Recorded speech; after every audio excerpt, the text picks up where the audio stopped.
最近我总是怀疑家里多了一个人。最开始不对劲，是那天我半夜熟睡时，突然闻到一丝丝难闻的气息，忽远忽近，这味道就像是从一堆腐烂的垃圾桶中散发出来的，令人难以忍受。耳边也突然传来哒哒的声音，一会儿在左边，一会儿在右边。我不甚清醒的神智在这难闻的气味和不断的声音中逐渐复苏，但是我不敢睁眼，一股凉气不由自主地从心底溢出，身上不可控制地开始冒出冷汗，身体也止不住地颤抖着，因为我意识到我的床边有人在不停地徘徊，似乎在寻找着什么。在这极度的恐惧和不安下，我竟不知为何又睡了过去。睁眼的时候已经天亮了，仿佛昨夜都是一场梦境，但那感觉太真实了。直到我发现家里的苹果无缘无故的多了一个缺口，就像是被人咬过一样。可我记得我晚上并没有吃水果，不管是疑神疑鬼，还是出于安全考虑，我还是在家里装了个摄像头。这天和往常一样，我很投入地玩着游戏。然而我突然被一条手机推送打断，是监控的提示消息，识别到人列，有人正在移动。一瞬间，我如坠冰窖，从头冷到脚，因为我甚至听到了外面传来哒哒哒的脚步声。我颤抖地点开了客厅的实时监控，由于关了灯的缘故，监控上呈现出黑白的影像，模糊不清。然而那红色的线框就框在客厅的茶几边，有一团黑乎乎的东西正歪着脑袋对着摄像头，那个身形很是奇怪，竟然和沙发一样高。我吓得抱紧了被子，心里凉飕飕的。我不确定那个东西到底是什么，只能抑制住内心的恐惧，大着胆子小心翼翼地走到了门边，把门悄悄地锁了起来。我甚至都能听到他的喘息声。我以最快的速度发短信报了警，心里祈祷着他们能够快点到。我死死盯着手机上的屏幕，只见那个人影正缓缓地向我的卧室走来。我捂紧嘴巴，不敢发出任何声音。突然门上的把手被轻轻地转动着，咯噔咯噔的声音刺激着我的耳朵。他似乎发现我的门推不开，此时我的心跳也到了极点。你是谁？我报警了，你要干嘛？我努力抑制住内心的恐惧，出声呵斥他。我很明显地感觉到了那个人的慌张，哒哒哒的脚步声，夺命般推开了家里的大门，逃了出去。我再次看向监控，确定安全之后，才打开门走到了客厅。不久后，警察便赶了过来，了解了事情原委后，便开始了调查。很快调取了物业的监控让我辨认，我也终于看清了他的真实样貌。他竟然是个长相丑陋的矮人，脸上有一条如蜈蚣般的红色疤痕，他的鼻梁塌陷，一双小眼睛深陷在脸上。光看着他的长相，我的身上就长了很多鸡皮疙瘩，并且早在几日前，他趁我搬快递的时候偷偷溜进了我家，从那之后再也没出去过。我竟然和他独处一室这么久。警察根据线索很快抓住了他，但这件事带给我的阴影却很大，我再也不敢一个人租房子住了。青春的叛逆让我失去了世界上最爱我的人。刚成年的我总觉得爸妈一点都不能理解我，不管我做什么事，在他们眼里都是错的。我们总是会有很多的争吵。这天本来和朋友刚约好晚上出去吃夜宵，可妈妈却怎么也不同意我出去。我都成年了，我做什么事我会自己负责的。我都和朋友说好了，你们能不能不要还管我这么严？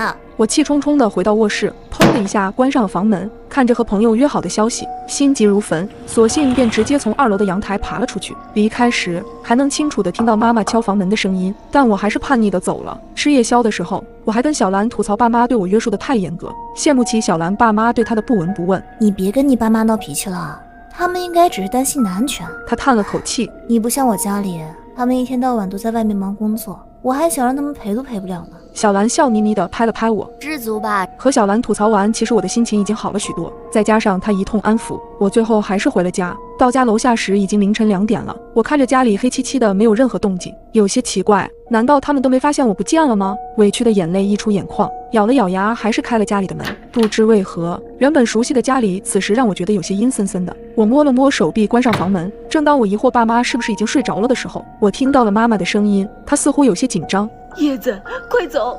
我看到妈妈躲在厨房里朝我招了招手，她的脸色特别苍白，像是在害怕着什么。她用眼神示意我赶快出去。我皱了皱眉，不明所以的我还是选择进了厨房。家里进杀人犯了，你快点走！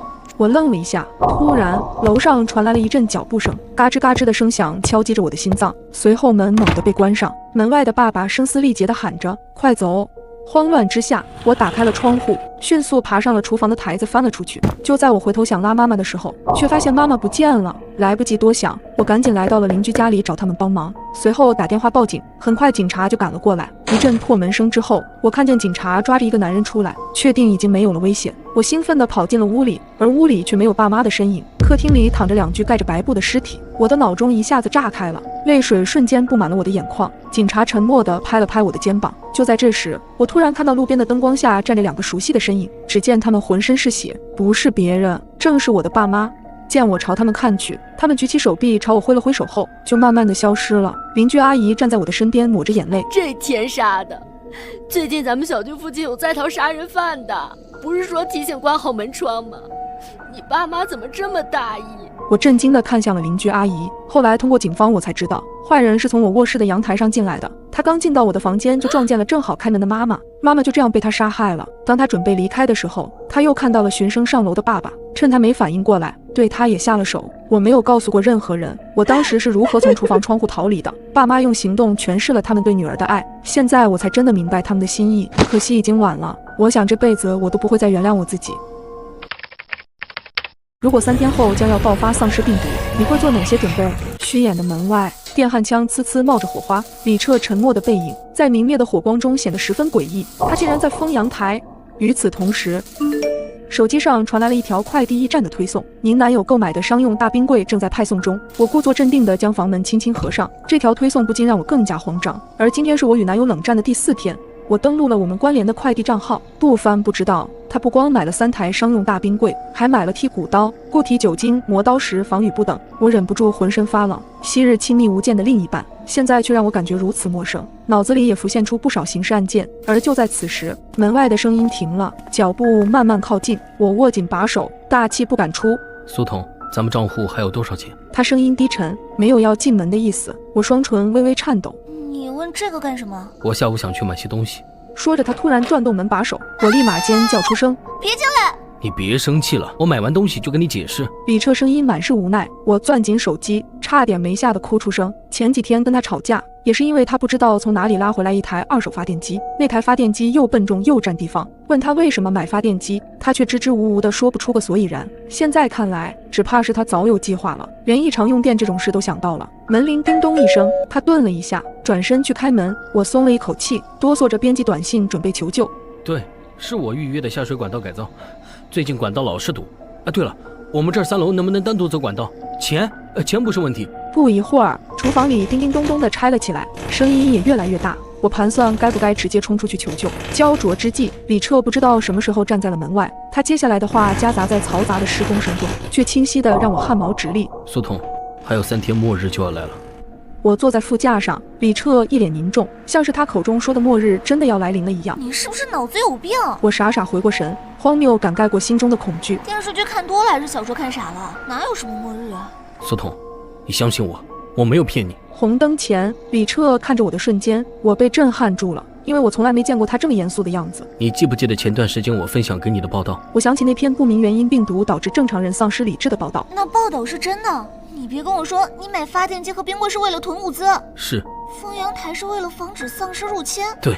那改装下水道、买酒精、砍骨刀。绿灯亮起，李彻冷静地解释：改装下水道是为了保证以后卫生间不堵，酒精是保证火源，砍骨刀是为了将买来的肉类分装。你还有什么要问的吗？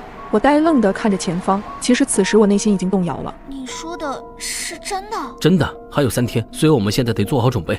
没过一会儿，我们就到了超市门口。苏童，我们的存款有30万，暂时花在食品上的预算是10万元，所以距离超市关门还有……他看了一眼手机，3小时15分，我们走。说完，他推着购车就冲了出去。我愣愣地看着他的背影，7年的感情，就算是假的我也认了，陪他疯一回也不是不行。我咬咬牙，也推着车直奔速食区，直接装了满满一车的速冻饺子。未来如果被困在家里，很难买到新鲜的蔬菜和肉，这些速冻食品至少能够保证营养均衡，保质期还很长。这时我才突然意识到，李彻买3个商用冰箱是多明智的选择。随手又拉过一辆购物车，一边走一边盘点还需要什么。超市的导购员看到我一个人拉着2辆车，不看价钱的往购物车里一通扔，热情地跑过来，伸手接过其中一辆。小姐，您怎么买这么多呀？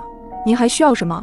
我多叫几个人帮您装。我开养老院的，用得多。我随口编了一个理由。随后我到了粮油专区，让一旁的工作人员搬了10袋大米，紧接着花生油、菜籽油各提了4桶。转向面食区时，我在货架旁看到了李彻，他的购物车里放了2袋子面粉，正茫然地看着人群。第2站我奔向泡面区，5连包的泡面除了藤椒味的全来了几包。旁边的罐头区域，我扫荡了一波鲮鱼罐头、红烧肉罐头，还有大罐的榨菜、剁辣椒买2送1。我顺手也拿了2罐。2个大姨看到我的购物车，忍不住窃窃私语：今天超市打折吗？咱们怎么没听说？我尴尬地冲他们笑笑，说自己有收藏罐头的癖好。抬眼瞥到李澈，看到他直接搬了一箱午餐肉、火腿肠、腊肠、腊肉等，他也买了很多，各种鲜肉也买了一大堆。见他哗啦啦地往购物车里装，周围的人都看懵了。一个大哥忍不住嘟囔：“这是来超市进货了。”我自然也不能落后，各种酱料、洗衣液、塑料袋、洗手液、卫生纸、餐巾纸，我都买了足够3年的量，还有足够我用到绝经的卫生巾。鸡蛋、皮蛋、鸭蛋也拿了几10个，这些未来末日只能打牙祭，不能当饭吃。随后我去了零食区，又囤了一车零食。在出口等着李澈时，我身后已经排着25辆购物车，全是食物及各类生活用品。他姗姗来迟，因为买的足够多，以至于惊动了超市经理。经理再三确认我们要这些东西后，专门开了好几个口子来结算，并找人帮我们用箱子打包好。毫无疑问，这种大采购的方式是真爽。经理说要派车直接给我送回去，本来我答应的话都到了嘴边，李澈轻轻拽动了我：“不用了，你帮我一部分的东西搬到超市的地下车库，晚些我们会来拿。”我思索了片刻，就明白了他的用意。我们不能向任何人暴露位置，毕竟末日之下最可怕的不一定是丧尸，也可能是人性。李澈又租了一辆面包车，一趟一趟的往家搬。得益于我们住的地方偏僻，大多人睡得比较早，除了门口会有保安以外，晚上很难碰到居民，否则让人看到我们搬了这么多物资，以后恐怕会有大麻烦。我独自开车回去的路上又想起了，我们忘记买饮用水了。路上我分几次从不同地方买了70-80桶装水，为了不让人看出端倪，我分批运输，从地库用小车拉回家。几趟搬运下来，我已经累得腿发软，手也抬不起来。忙完的时候已经是半夜12点，我又累又困，草草洗漱后准备回房睡觉。半夜我起床上厕所，经过次卧时，看见虚掩的房门还亮着灯，李澈在组装货架，冷峻的面庞下透露着一丝忧伤。我愣了片刻，默默回了房间。隔天早上，我被一阵敲击声吵醒，2个安装师傅出现在了我家，正在安装安全系数比较高的金属门。在他们一顿操作完之后，我和李澈又准备出门囤物资。我们先进了药店，李澈就向店员说了一大堆药名，店员惊呆地瞪大了眼睛。我还需要一些外伤用药，碘酒、纱布、酒精、云南白药什么的，麻烦您帮我配齐。店员好奇问了一句：“您买这么多药是要做什么用的？”我们准备自驾旅行，所以提前做好准备。我脸不红心不跳地说。店员羡慕地点了点头，把配好的药都放进纸箱里。从这家药店出来后，我们又去了其他药店，将之前的药品又买了一份，限量的药品也储备了一些。随后就直奔电玩城及书店，存满了10个固态硬盘的娱乐节目，以及买了些纸质图书后，就全都搬回了家。在收拾东西时，我打开电视放着声音，突然一则新闻引起了我的注意。据了解，今日麻吉医院病人突然伤人，造成5人受伤。配图是一个面目狰狞、眼神血红、大张着口流着口水的男人。李澈，这就是之后会爆发的丧尸吗？是，这下你相信我了吧？李澈望着电视喃喃自语，原来在这会儿就已经开始了吗？我看着他，李澈，咱们是不是应该也告诉一下别人，末日要来了？电视里面的新闻播报还在继续，被病人咬伤的人员已经安排妥善。听了我的话，李澈犹豫了一下，拿出了手机递给我。我前几天就发布了消息，你看看吧。我拿过手机，看到他写了一篇文章发布在网上，在文章里他引用了之前手机发布的那篇报道，讲了一些如果丧尸爆发会出现的惨状，告诉大家丧尸在不久后爆发，希望大家有所准备。我只能做到这一步了，咱俩又没什么亲戚，跟朋友也有讲过，他们更多的也只是认为我是开玩笑。他无奈地看着我，我继续往下刷。这篇故事热度还是有的，有人说这是危言耸听博取流量，大部分人都当作看故事一样嬉笑着说博主有妄想症，也有今天回复的，估计是看到了新闻，表示很有道理，马上去囤物资。我抿了抿嘴，确实，当时李澈跟我说的时候，我也质疑过他，哪怕现在我也只是信了大半。我叹了口气，一切只能尽人事听天命了。一声巨响把我吵醒，我猛地睁开眼睛，还没天亮吗？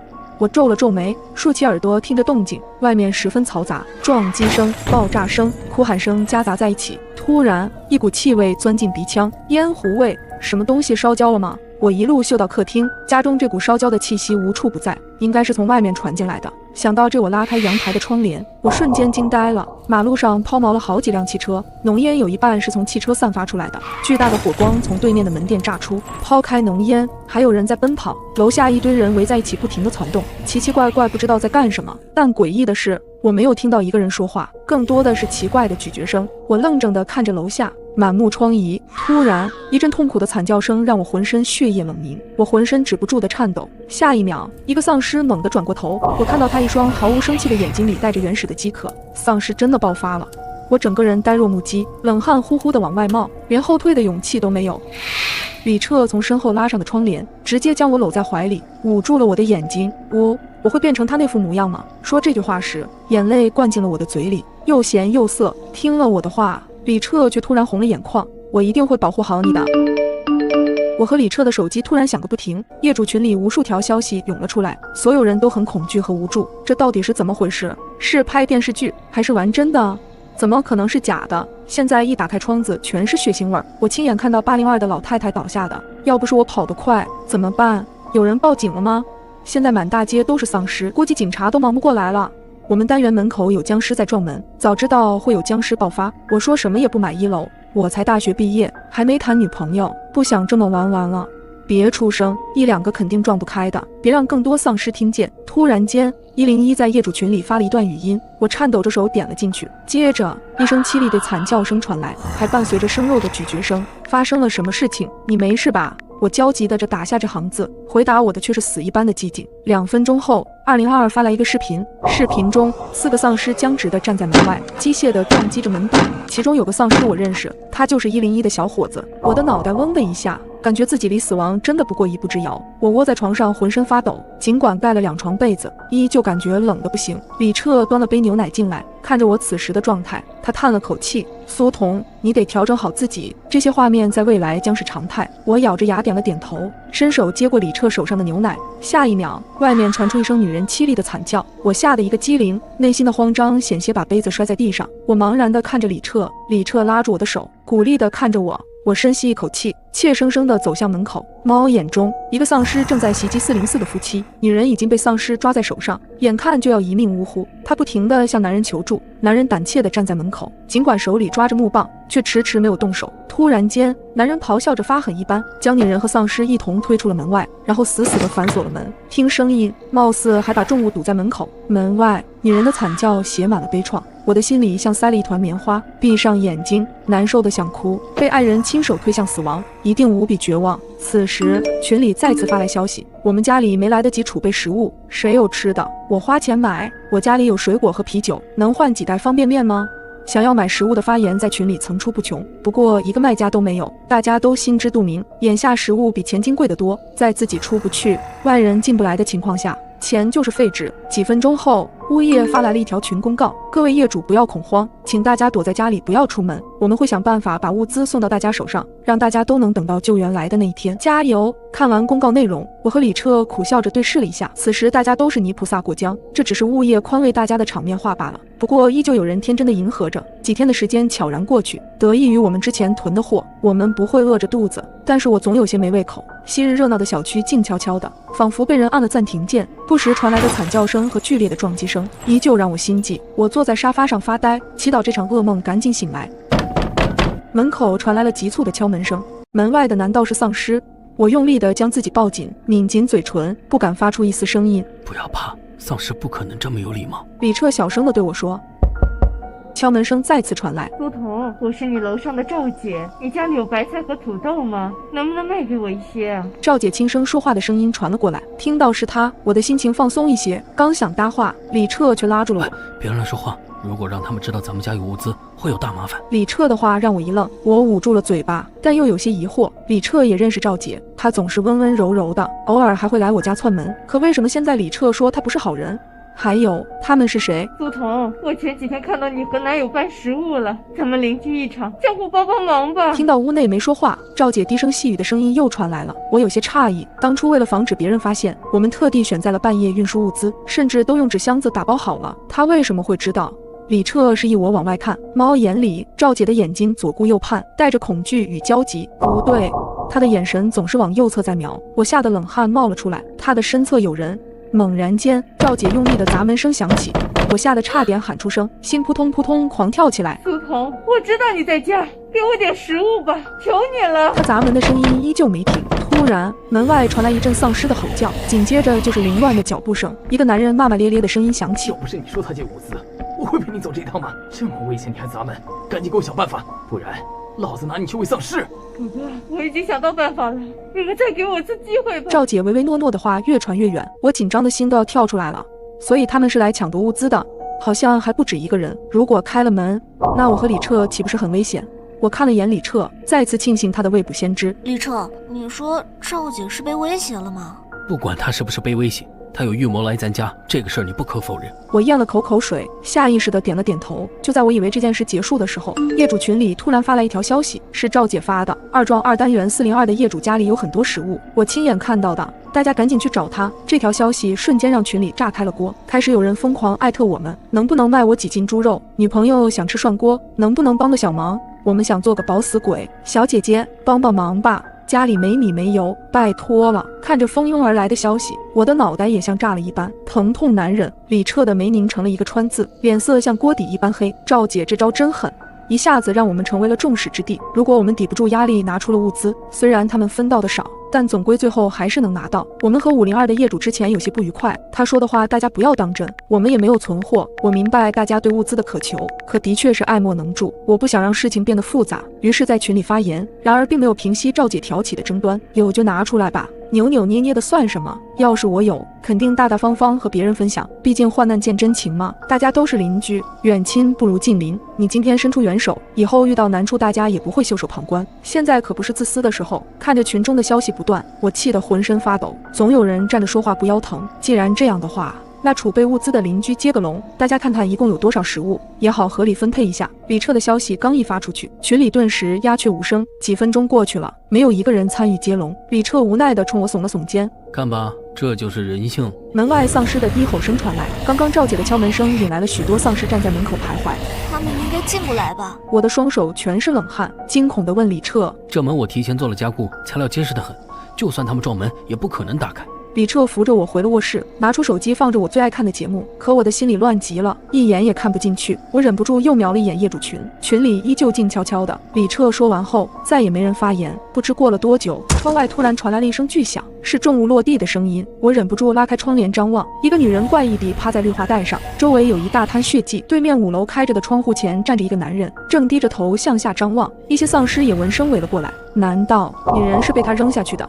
这个念头一冒出来，我的眼前一黑，不小心撞在窗框上。男人猛地抬起头看向我，然后冲我做了一个抹脖子的手势。我吓得吞了吞口水，慌乱地将窗帘合上，2只手用力按住胸口，泪水不受控制地冒了出来。他应该是考虑到家里的食物不足，选择了自保。李彻冷静地分析，我们会不会也是这个下场？不会，哪怕就剩最后1粒米，我也会给你吃。我走进卫生间洗脸，拧开水龙头，一滴水也没有流出来，停水了。李彻也走了进来，苦涩地看着我。还有一个坏消息告诉你，电也断了。得亏我们之前有所准备，我和李彻小心翼翼地开启发电机，发电机搁在大阳台上隆隆作响，我们也不敢一直开着，总害怕声音会引来很多丧尸的围观。随着时间的推移，丧尸的数量越来越多。丧尸群中我看到了很多熟悉的身影，看着他们猩红的眼睛和面无表情的脸，还是会有些难受。渐渐的，我开始适应了这种生活。为了消磨时间，我每天都会找一些下饭剧来看。一天半夜，我睡得迷迷糊糊，突然听到窗外传来激烈的争执声。我好奇地拉开窗帘，月光下，2个精壮的男人朝着妇女挥舞着手里的木棍，伸手抢走了她的手提袋，并把她推向了围过来的丧尸群。这似乎已经是末日之后的常态了。人性在末日爆发之后暴露无遗。我拉上窗帘，叹了口气，也不知道从什么时候开始，看到这种场景，我心里已经没有太大的起伏了。这是冷漠吧？我心底自嘲一声，可我知道自己救不了他们，甚至可能会因此把自己和李彻的命搭进去。李彻不知道什么时候也醒了。躲避丧尸已经很难了，如今还要防备自己的同类，真是悲哀。活着不易，我只想好好的保护着你。李彻的话音还没落，厨房里突然传出来一声异响，他赶紧跑过去查看，我也跟了出去。透过厨房推拉门看去，窗户上不知道有什么东西在滚动，一种不好的预感让我的心颤了2下。李彻冷着脸将我拉到身后，咬了咬嘴唇，我去看看。你把卧室的门反锁上。他提着一把剔骨刀，正要打开厨房门，我的心一下子揪了起来。李彻，回卧室，锁好门。我咬了咬牙，回到卧室里拿出一把电锯，哆哆嗦嗦的又往厨房里走去。窗户上一个丧尸正用力的把脑袋往缝隙里塞，焊死的钢条成了他的阻碍。他的面容扭曲，眼睛通红，嘴里流着褐色的咸水，张开嘴咬住钢条，用力的撕咬。我深呼了一口气，闭上眼睛，高举电锯，直到丧尸跌落下楼，我的眼睛也不敢睁开，一屁股瘫坐在地上。我的2腿发软，几乎是被李彻拖回卧室的，直至离开都没敢回头看一眼。接下来的几天里相安无事，我和李彻放松了一些。为了省电，我们先消耗掉了冰箱里的食物，原本我们可以安全地窝在这个小家里很久，可是谁都不知道明天和意外哪个先来。半夜，客厅传来一阵轰隆巨响，接着是重物坍塌的声音，我吓得从床上猛地坐起来。李彻先我一步跳下床，将电锯紧紧抓在手里，我也挑了个顺手的棍子。客厅里一阵嘈杂，还有人在说话。李彻猛地拉开门，客厅里竟然站着4个男人，手电筒下我看清了他们的脸，其中2个人就是那晚抢夺母女食物的恶徒，还有一个竟然是之前推女人下楼的那个坏人。我内心一阵吐槽，人渣怎么都聚在一起了。我看着家里被毁掉的墙，用力地握紧武器，不自觉地吞了吞口水。你们想干嘛？李彻冷冷地问。哼，要不是那娘们儿保证说你家有吃的，我们也不至于费这么大力气进来。哼，安全措施做得挺好啊。带头的男人嘲讽着望了望四周。我们是反丧尸联盟的，来你家收点保护费不为过吧？放心，我们只拿物资不杀人。我去你大爷的，说的冠冕堂皇，你们这群人渣！多日以来看到的场景让我积攒的怒气一下子爆发了。李彻诧异地瞥了我一眼，哎，小娘们儿还挺凶，老大别跟他们废话，干他！你可以试试。李彻用力拉响电锯，电锯的嗡嗡声尽管让他们有所忌惮，可毕竟对方人多势众，很快将李彻逼到了墙角。我挥舞着手里的棍子，也去帮李彻的忙，趁着他们不注意，一棍子朝着其中一个男人砸了下去。猛地倒地声，身旁的男人回手就想给我一棍子，就在他的木棍朝我的脑袋招呼过来时，李彻猛地大吼出声：住手，别碰他，屋里的东西你们随便拿，不要伤人，不然我不会放过你们。李彻发狠的眼神看着他们，男人身形愣了一下，棍子在离我仅半米的距离停了下来，他的眼睛看向了他们带头的那个光头，光头似乎被李彻凶狠的样子吓了一跳，转头踹了一脚倒地的男人。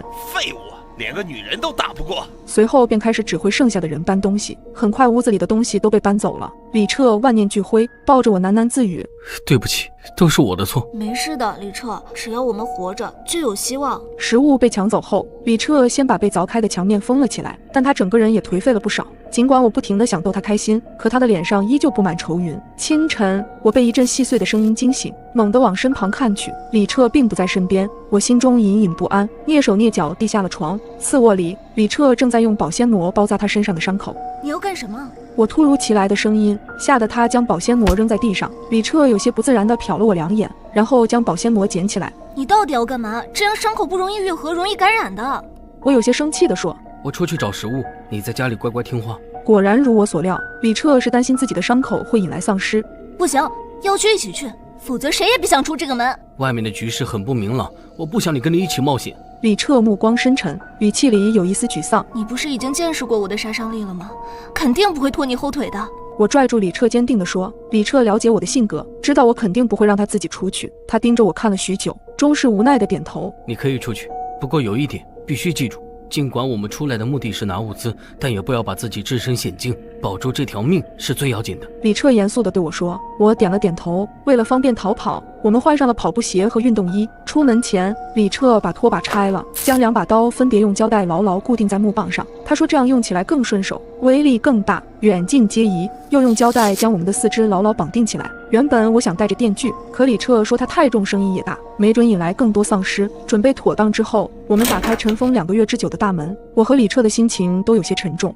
我们一路走得小心翼翼，昔日热闹的大街很萧条，根本看不到一个人影，到处弥漫着腐肉的味道。庆幸的是，一路上我们没有遇到丧尸。超市架子上的蔬菜水果早已经腐烂，苍蝇和虫子爬得到处都是，周围货架上也早就空了。外面的估计早就被抢空了，我们再去仓库看看。记住，只需要找清单上的东西就行了，小心一点。仓库内也遍地狼藉，黑暗的空气中显得十分潮湿。我们小心翼翼地往前摸索着，终于还是发现了一些可以食用的东西，散落在一堆箱子中间。之前人应该走得匆忙，正好还给我们找到了。再翻一遍，注意安全。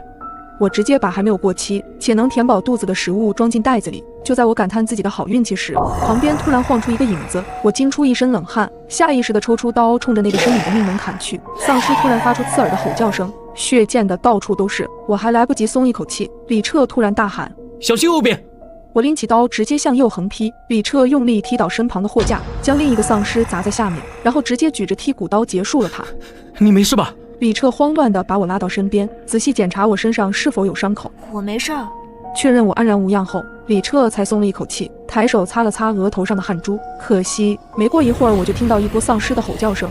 一定是刚才的动静招来了他的同伴，快跑！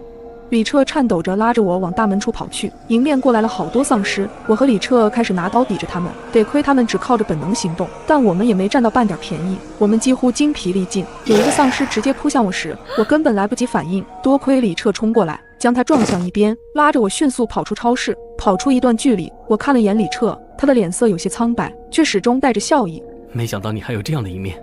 终于回到了家，李彻撒娇着说想吃我做的饺子，他的眼睛里布满了血丝，似乎疲倦极了。你怎么了？是不是哪里不舒服？我摸了摸他的额头，并没有发烧。我看到刚拿到手的食物，我点了点头。第一盘饺子出锅，我让他先吃，不用等我。等我在煮第二盘饺子的时候，突然听到大门关上的声音，我跑出厨房看去，桌上只放了一双筷子，一盘被吃了2、3个的饺子。屋子里一片寂静。陡然间，我回忆起李彻猩红的眼睛和他一直捏紧的左手，他被丧尸咬了。我当时真的太紧张了，竟然忽视了这个细节。看着空荡的房间，我手里的餐盘一下子落在地上，心也像被人挖去了一角，疼得不能自已。李彻，你这个混蛋到底去哪里了？没有你，我该怎么办？我伤心地缩成一团，喃喃低语。李彻的离开让我的世界失去了色彩，我无数次想要轻生，最后都放弃了。我并不怕死，只是不想让李彻失望。渐渐的，我适应了一个人的生活，也学会了如何在这个凄凉的世界生存。可心里的缺口一直还在。我甚至天真的想，李彻一定藏在某个角落看着我，突然有一天他会跳出来说：“苏童，我回来了。”李彻消失的第35天，我在衣柜里发现了一封信和一个精致的盒子，是他的笔记。苏童，当你看到这封信时，末日危机是不是已经解除了？就算没有解除也没关系，我相信你的能力，你一定会好好的活下去。末日的这些日子，总是有这样那样的意外，我很后悔当初没有做好万全的准备，让你过得更好一些。之前你一直好奇我为什么能够未卜先知，今天我来告诉你答案。因为末日的种种，我已经经历过3次，我总是想让你活下去，可是阴差阳错下都失败了。于是我不断的重生，只是想保护你。这是第4次，我终于扼住了命运的咽喉，把生的希望给了你。苏童，我爱你，你一定要勇敢，要坚强，我相信你是可以的。万物终会消失，爱永存人间。苏童，这场游戏的结局必须是你幸福的生活下去。李彻。泪水早已经浸湿了信纸，我将信紧紧地贴在胸口的位置，轻轻地说：“李彻，我想你了，你回来好不好？”随后我又将盒子打开，里面是一枚戒指，上面有我和李彻名字的缩写。我将戒指戴在手上。李彻，你说过会娶我的，我等着你。为了活下去，我又溜出去寻找食物，因为没了李彻的保驾护航，我更加小心翼翼。大概是李彻的庇佑，我没有遇到一个丧尸，只是在回来时路过一个大仓库，我看到反丧尸联盟又一次欺负同类。这次他们下手的是个年过半百的老人，大家都称他宋老师。他退休前是麻吉一中的化学老师。几个人把老人团团围住，然后嬉笑着将老人的食物在半空中抛来抛去。老人无助地徘徊在几个人身边。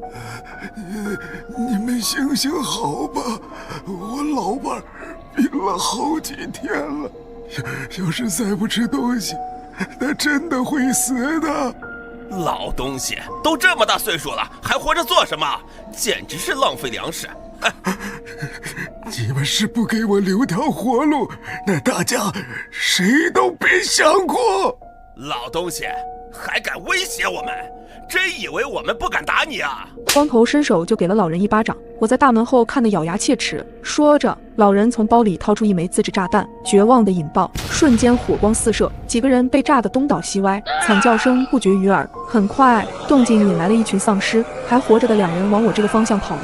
我愣了片刻，使出吃奶的力气关上了大门，并锁了起来。一阵惨叫声传来，这几个人估计已经成了丧尸口中的美餐。在攻击他们的丧尸中，我看到了之前那个几个被欺负的女人。因果循环，这就是报应。我开始习惯了每天写日记，我想等到再见李彻时，把他这段缺失的时光补上。我相信这一天很快就会来临。终于，3个月后，大街小巷忽然开始循环播放着消息：尊敬的麻吉市市民，你们好！很开心地告诉大家，科学家已经研制出了解药，苦难已经过去，这段时间你们辛苦了。世界也重新启动，建立新的秩序，欢迎来到新世界。不久后，死气沉沉的街道开始热闹起来，他们的表情很丰富，彼此打着招呼。他们是人，不是丧尸。眼前的画面让我的眼泪不停地往下淌。我欢呼着打开了窗户，新鲜的空气代替了之前的腐臭味，我的脸上终于露出了一抹笑意。丧尸末日给人们带来的创伤很大，许多人选择搬离马吉这个城市，我却一直留在这里。我问了很多从丧尸异变回来的人类，可他们都说没看到过李彻。许多人让我放弃，因为并不是所有的丧尸都能幸运地等到解药。我笑着谢绝了他们的好意。冥冥中，我觉得李彻一定会回来的。一天清晨，厨房里突然传来响动，难道是丧尸又一次爆发了吗？我吓得又是一身冷汗，提着武器摸下了床。厨房里，一个男人的身影在攒动，他利落地搅动着粥锅。这个画面在我的梦里出现过无数次，我的眼睛瞬间湿润了。李彻，我哽咽着小心翼翼地喊了一声。男人转过了头，微笑着看我。苏童，我回来了。